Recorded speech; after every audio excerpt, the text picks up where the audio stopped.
I stood at the far end of the polished oak table, my heart pounding as I watched the family lawyer shuffle through papers. The old office smelled faintly of leather and lavender, sunlight streaming through tall windows, making the whole scene feel deceptively peaceful. My fingers clutched the hem of my blouse, nerves coiling tightly inside my stomach. Across from me, my father, John Peterson, sat with arrogant confidence radiating from every pore. Beside him, my mother Carol mirrored his smugness, her eyes cold and detached. Their hostility crackled through the silence, thickening the air.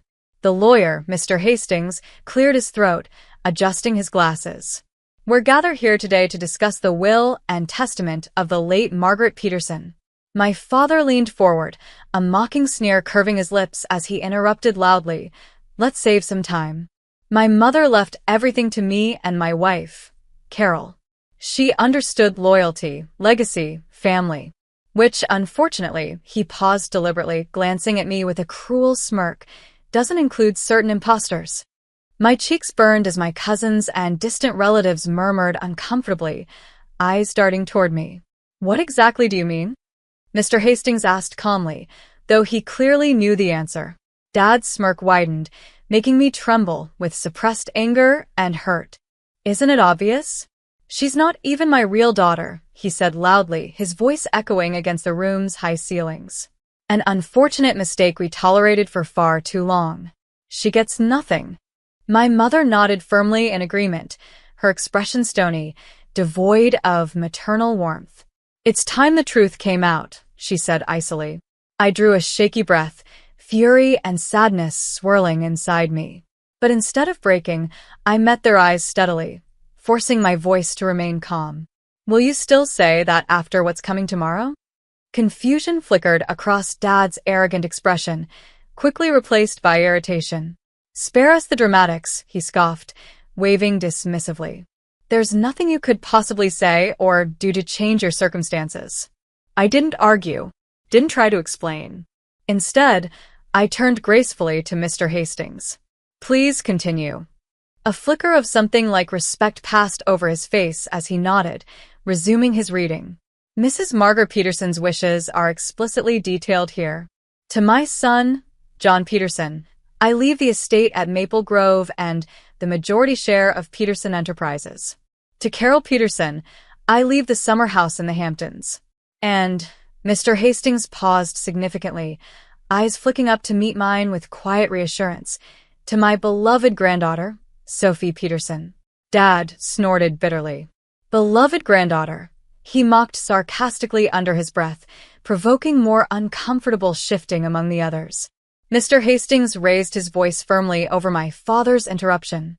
"To Sophie Peterson, I leave the envelope I entrusted to her personally last week, containing my sincerest wishes and instructions." My father's mocking sneer faltered, his eyes narrowing with suspicion. He clearly had known about any envelope. "What envelope?" he demanded sharply. Without breaking my gaze from Mr. Hastings, I felt a surge of courage. "You'll find out tomorrow," I replied softly but firmly. The room buzzed quietly with whispers and speculation. Dad shot a glare in my direction, irritation now mixing visibly with worry, as uncertainty gnawed at his arrogant facade. Even my mother's composed mask cracked slightly, betraying a hint of anxiety. I nodded politely at Mr. Hastings. "Thank you," I said simply, turning to leave. Outside, in the crisp autumn air, I paused to steady my trembling legs, breathing deeply. I knew tomorrow everything would change. The envelope contained more than mere words. It held secrets powerful enough to shift the foundations of our family forever. But despite their cruelty, I wouldn't wield those secrets harshly. No, my revenge wouldn't be bitter or cruel. It would simply reveal truth and offer redemption, two things desperately needed. The faint sound of footsteps approached behind me. I turned, startled, to find my younger cousin Emily hesitating shyly. "Sophie? Are you all right?" I smiled gently, touched by her sincere concern. "I will be, Emily," I reassured her softly. "After tomorrow, everything will finally make sense." Emily's eyes widened, but she didn't press. She just nodded quietly, reaching out briefly to squeeze my hand. Whatever happens, we're family. Yes, I whispered, heart aching with gratitude. Real family. As Emily retreated back inside, I squared my shoulders, feeling a strange but welcome peace. Tomorrow would bring upheaval, pain, and revelations, but it would also bring healing.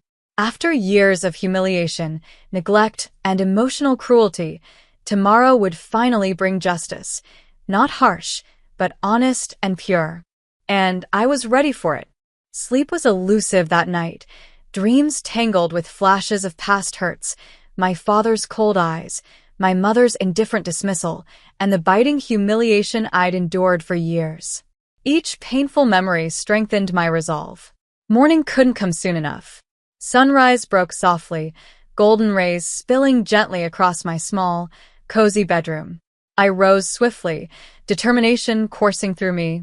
Today was the day everything would finally be set right. Not through anger or cruelty, but through a simple revelation of truth.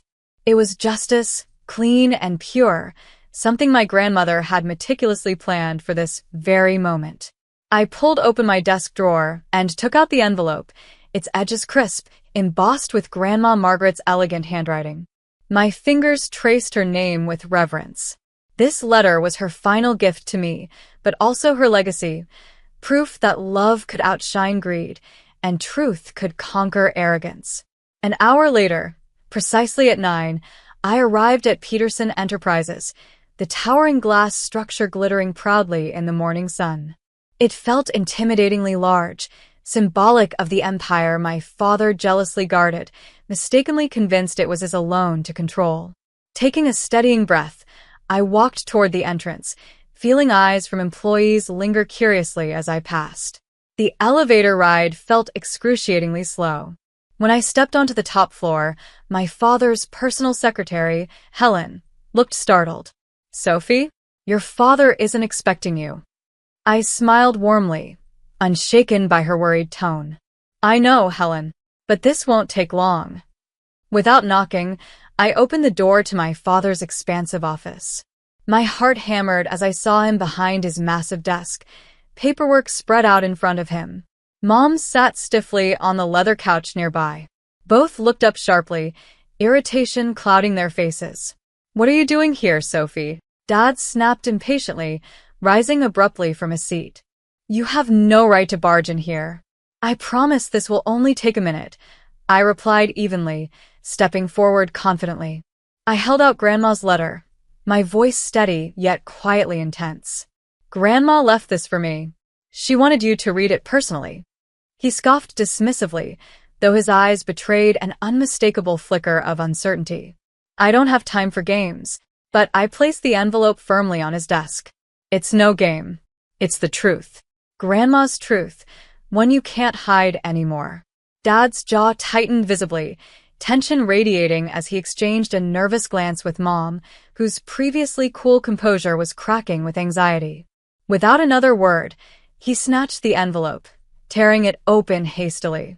His eyes moved rapidly, the color draining from his face with each passing second. "What is it?" Mom asked sharply, visibly shaken by his reaction. Dad ignored her question, staring blankly at the words. Slowly, his eyes lifted to mine, fear and disbelief shimmering in their depths. "This can't be, she wouldn't." I remained calm, unwavering. "She did, Dad. It's all there." "What is it?" Mom repeated frantically, grabbing the letter from him. Her eyes widened as she scanned its contents, her hand trembling. "Margaret left controlling shares of Peterson Enterprises to Sophie?" Silence pressed heavily in the room. My father slumped back into his chair, utterly speechless. His empire, his life's work, the very thing he had wielded to belittle and humiliate me, had been quietly gifted to me. Grandma had silently observed every cruelty, every dismissive glance, each painful slight, and responded not with anger, but with justice. "Sophie," Dad finally whispered hoarsely, voice thick with barely controlled emotion. "You can't." "I can, and I will," I interrupted gently, surprising myself with the steadiness of my voice. But I won't do it to hurt you. I'm here because Grandma wanted this to be about healing. She knew money and power had corrupted you. She wanted to remind you what truly matters. Mom sat rigid, pale-faced, eyes darting desperately between us. Dad's shoulders slumped further, eyes filling with a vulnerability I'd never seen before. For the first time, his voice was stripped of arrogance. She knew everything. She knew how unfairly we treated you. I nodded slowly, compassion stirring inside me despite the hurt I'd endured. She knew, but her choice was never about revenge, Dad. She wanted redemption for you, for us as a family. For a moment, silence engulfed us again, the enormity of Grandma's love and wisdom sinking deep into the wounds they'd inflicted. Dad swallowed hard, blinking back tears. I've made terrible mistakes, Sophie. Mistakes I can't justify. Mom said nothing, tears silently streaking down her carefully composed face, finally acknowledging the pain she'd long ignored. It felt strangely comforting. I stepped closer, my voice softer, my tone forgiving. We all have regrets, Dad. Grandma believed in second chances, and so do I. Maybe it's time we start fresh, not as rivals, but as family. Dad raised his head, searching my face, as if truly seeing me for the first time. His voice broke with a fragile sincerity, decades of bitterness unraveling in seconds. After everything we've done to you, you'd offer us forgiveness? I'd offer us a chance, I replied gently, holding his gaze. A chance to be better. As I left the office moments later, a profound peace settled over me. Grandma's legacy had achieved exactly what she intended, redemption rather than revenge, kindness over cruelty. Walking out into the bright sunlight again, I felt lighter than I'd ever imagined possible. Grandma Margaret had given me something far more valuable than any fortune or power. She'd given me the truth and a path toward healing. And with her gift, I'd chosen kindness. In the days following the revelation, a gentle shift occurred within the family. My father's usually cold demeanor softened, replaced by cautious humility. Mom, too, reached out hesitantly, her eyes holding genuine remorse as she tried to bridge years of emotional distance. It wasn't easy, but slowly we began to rebuild trust. The company's ownership didn't just grant me financial power, it allowed me to make meaningful changes. My first act was establishing a foundation honoring Grandma Margaret's name, dedicated to supporting young people who'd faced rejection and hardship in their families. It was my way of turning pain into purpose, something Grandma had always taught me. A month later, I organized a gala to officially launch the foundation. At the beautifully decorated hall, guests milled around, chatting quietly over sparkling glasses of champagne. My father stood awkwardly near the entrance, clearly out of his comfort zone. When our eyes met, he offered an uncertain smile, which I returned warmly. I never expected this, he confessed quietly as I approached him. Not after the way I treated you. I didn't expect it either, I replied truthfully, but Grandma believed family was worth saving, and so do I. He nodded, swallowing back emotion. I'm proud of you, Sophie. Truly. His words, genuine and unguarded, healed something deep inside me. Mom joined us moments later, holding my father's arm gently. We owe you more than apologies, she said softly, her eyes shimmering. You showed us kindness when you had every reason not to. Grandma taught me forgiveness is stronger than resentment, I explained gently.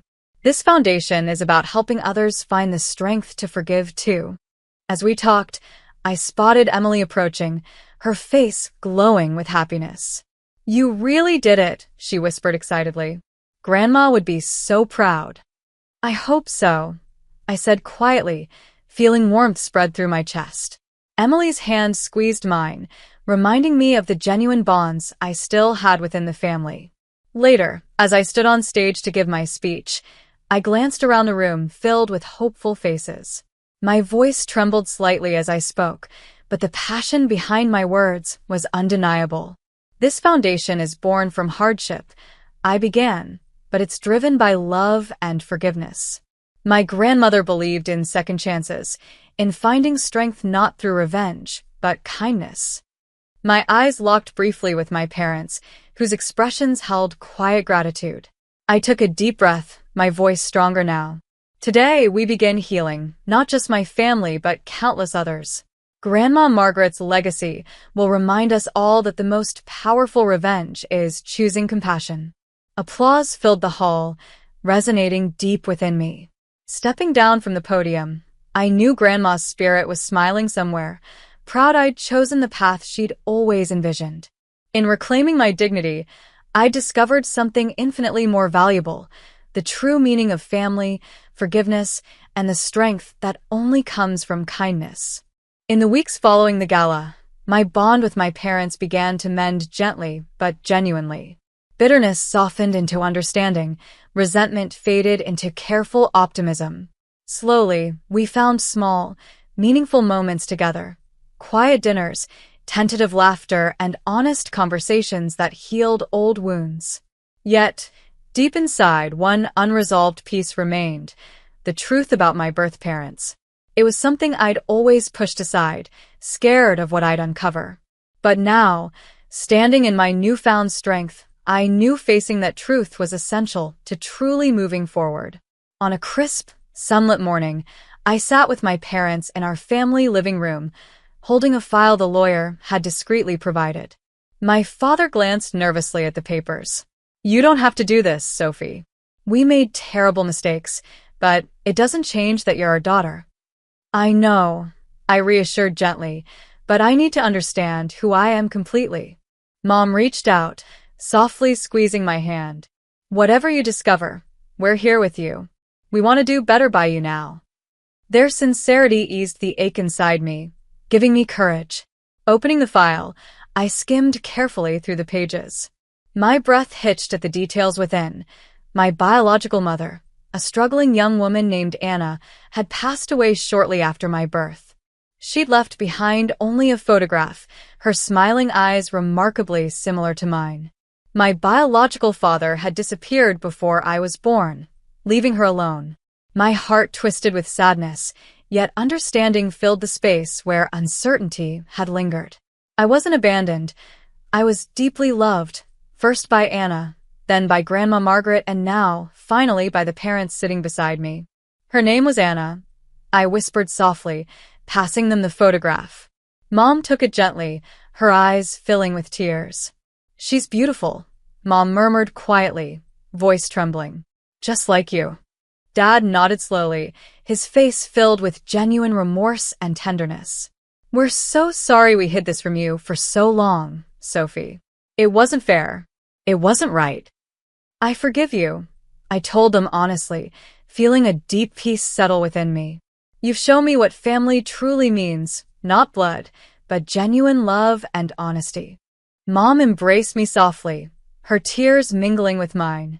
Dad wrapped his arms around us both, the gesture warm and sincere. At last, surrounded by love I'd always craved, I knew I'd found home. Days later, standing at Anna's humble grave, I laid down fresh flowers, whispering softly, "Thank you for your courage. Your sacrifice brought me to a place of love." With a quiet sigh of gratitude, I turned back toward my waiting parents, their faces patient and supportive. Walking toward them, I knew I'd found something precious, not only forgiveness but also redemption and true belonging. Anna had given me life, Grandma Margaret had given me strength, and now my parents had given me their hearts anew. Together, we discovered that life's greatest gift wasn't money, power, or revenge. It was love, acceptance, and the extraordinary courage it took to forgive. Months passed quietly, filled with healing and genuine connection. The once painful void in my heart gradually transformed into warmth and fulfillment. My parents became my strongest allies, openly proud and supportive in ways I'd never dreamed possible. Through our shared journey, we became something stronger, a family built not just on blood or obligation, but on sincere love and forgiveness. Peterson Enterprises flourished under my leadership, not driven by greed or ego, but guided by Grandma Margaret's compassionate legacy. The foundation became my life's passion, helping hundreds find hope, healing, and second chances. Every day, my grandmother's wisdom resonated in my heart, guiding me gently but firmly toward kindness and purpose. One bright afternoon, I returned to Grandma Margaret's old estate, the peaceful place she once called home. The maple trees she loved so dearly whispered gently in the soft breeze. Standing beneath their comforting shade, I closed my eyes, breathing deeply. "You'd be proud, Grandma," I murmured softly. "I kept my promise. I chose kindness, just like you taught me." Behind me, footsteps approached softly. I turned to see my parents walking slowly toward me, holding hands, their expressions serene and filled with warmth. "We've come a long way," Dad said, his voice quietly reflective. "Thanks to you." "No," I corrected gently, smiling softly. "Thanks to Grandma, and thanks to all of us for choosing forgiveness." Mom squeezed my hand lovingly. "You showed us how to heal, Sophie. You changed us." Emotion filled my chest, tender and profound. The hurt and rejection of the past felt distant now, overshadowed by the genuine bond we'd created through forgiveness and understanding. We stood there quietly, basking in the peacefulness surrounding us, each lost in thought yet beautifully connected. At that moment, beneath the whispering leaves, I finally understood Grandma Margaret's greatest lesson. Real strength was never in revenge or anger. It was in compassion, redemption, and the courage to choose kindness even when it was hardest. Later, as the sun dipped gently behind the horizon, painting the sky in soft hues of orange and purple, I felt truly content. Life had tested me in unimaginable ways, but it had also taught me powerful truths. I had lost so much, but in the end, I'd gained infinitely more: a family restored, a heart healed, and a life defined not by bitterness, but by grace. Walking toward the future, I knew I was finally free, not because of wealth, power, or revenge, but because I'd learned to forgive, to love, and above all, to embrace kindness as life's greatest legacy.